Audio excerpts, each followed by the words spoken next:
کدو کے بارے میں تو ہم سب جانتے ہیں کہ کھانا سنت ہے، چقندر کے بارے میں کون جانتا ہے جی سنت ہے؟ شاید کئی لوگ پہلی دفعہ سن رہے ہیں کہ اچھا یہ بھی سنت ہے۔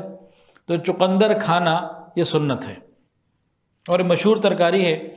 اب ذرا حدیث سن لیجیے، ایک دفعہ نبی علیہ الصلوۃ والسلام اور حضرت علی رضی اللہ عنہ کی دعوت پہ گئے ہوئے تھے ام المنذر رضی اللہ عنہ کے گھر میں، تو دونوں کھجوریں کھا رہے تھے۔ نبی علیہ السلام نے حضرت علی سے فرمایا علی بس کرو کہ تم ابھی کمزور ہو، بیماری سے ابھی اٹھے ہو، اتنی زیادہ کھجوریں ابھی نہ کھاؤ۔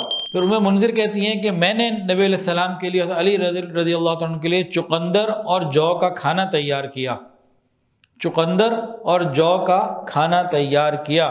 جب وہ سامنے آ گیا تو نبی علیہ السلام فرمایا کہ علی ہاں اس کو تم کھاؤ، یہ تمہارے لیے بڑا مفید ہے، چقندر اور جو کا کھانا۔ صحابہ فرماتے ہیں کہ ہم جمعے کے دن بڑے خوش ہوتے تھے کیونکہ اس روز ایک بوڑھی عورت آتی تھی جو ہنڈیے میں چقندر کی جڑیں اور جو ڈال کر ان کو خوب پیستی، چقندر کی جڑیں اور جو ڈال کر ان کو خوب پیستی تھی، اس میں نہ کوئی چربی ہوتی تھی نہ چکنائی ہوتی تھی۔ ہم جمعہ پڑھ کے اس کے بعد جاتے تھے، اس کو سلام کرتے تھے، وہ ہمارے سامنے پکا ہوا کھانا رکھتی تھی اور ہریسے کی مانند اس کو گھوٹ کے وہ لائی ہوئی ہوتی تھی، اور نبی علیہ السلام کے صحابہ اس کو پیسے دے کے وہ خرید کے کھا لیا کرتے تھے۔ ویسے تو بازار میں کھانا کھانا پسندیدہ چیز نہیں ہے، لیکن یہ ایک ایسا کھانا ہوتا تھا جو پاکیزہ صحابہ کے زمانے میں ایک بوڑھی عورت دے کر آتی تھی، دو چیزیں اس میں ہوتی تھیں، چقندر اور جو۔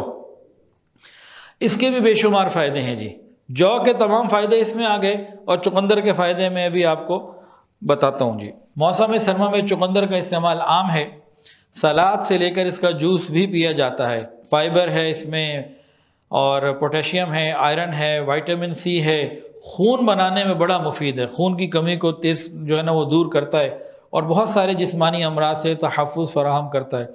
گرمیوں میں لوگ اس کو گاجر کے ساتھ بھی ملا کے استعمال کر لیتے ہیں جوس میں، اور چقندر میں شوگر بھی ہوتی ہے، کاربوہائیڈریٹس ہیں، پروٹین ہے، آئرن ہے، فائبر ہے، سوڈیم ہے، زنک ہے، پوٹیشیم ہے، میگنیشیم ہے، وائٹامن بی ہے، وائٹامن کے بھی ہے۔ چقندر کا استعمال بلڈ پریشر کو کنٹرول رکھتا ہے۔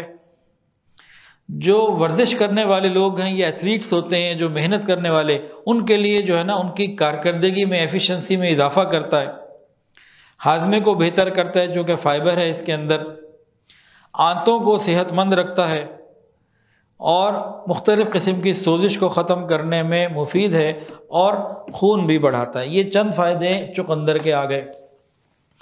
اب چقندر اور جو یہ ایک ساتھ ملا کے کیسے کھائیں؟ جو کو لیں، دانے ثابت جو، اس کو ابال لیں، وہ ابل گئی، تیار ہو گئی۔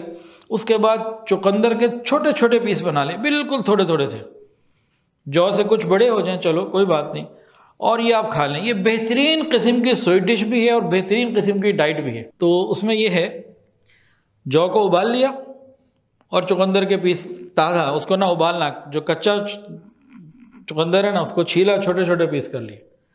یہ اتنی زبردست چیز ہے اور تمام بیماریوں میں بھی مفید ہے اور بہترین چیز ہے۔ چقندر کے فائدے بھی ملیں گے، جو کے فائدے بھی ملیں گے، شوگر والے ہوں، بلڈ پریشر والے ہوں، کوئی بھی ہوں کھائیں۔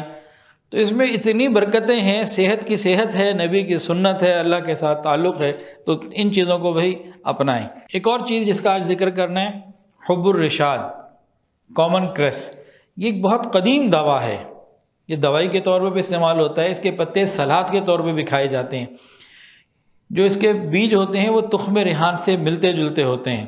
یہ مردانہ قوت کے لیے بہت مفید ہے، معدے کو بہت قوت دیتا ہے، لیکن اس کا بہت زیادہ استعمال گردوں کو بہت نقصان پہنچاتا ہے، اور وہ تمام دردیں اور تکلیفیں جن کا تعلق گیس سے ہے، ہوا کا خارج ہونا اور اس قسم کے مسائل، ان تمام چیزوں کے اندر یہ حب الرشاد جو ہے یہ بہت ہی مفید ہے۔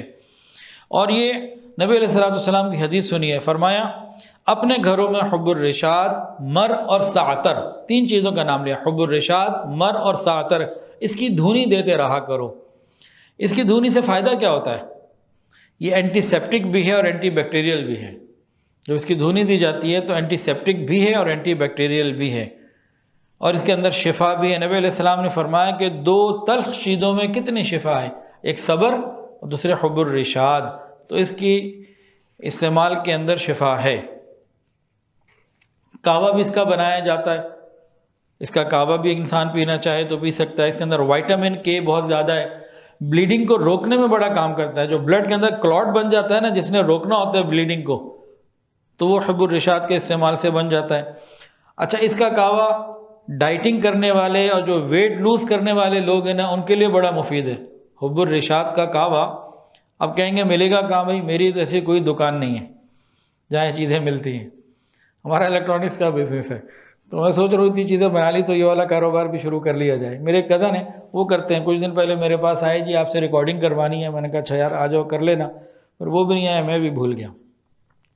تو ان کا ان چیزوں کا کوئی کاروبار ہے، اور ان سے میں چیزیں اپنے لیے خریدتا رہتا ہوں. چند دن پہلے بھی شہد منگوایا.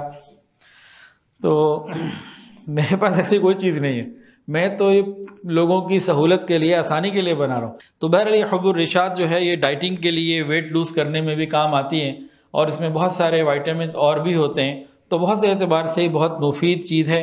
اور اس کا نبی علیہ السلام نے خود ذکر فرمایا کہ دو تلخ چیزوں میں کس قدر شفا ہے، ایک صبر میں اور دوسرا حب الرشاد میں.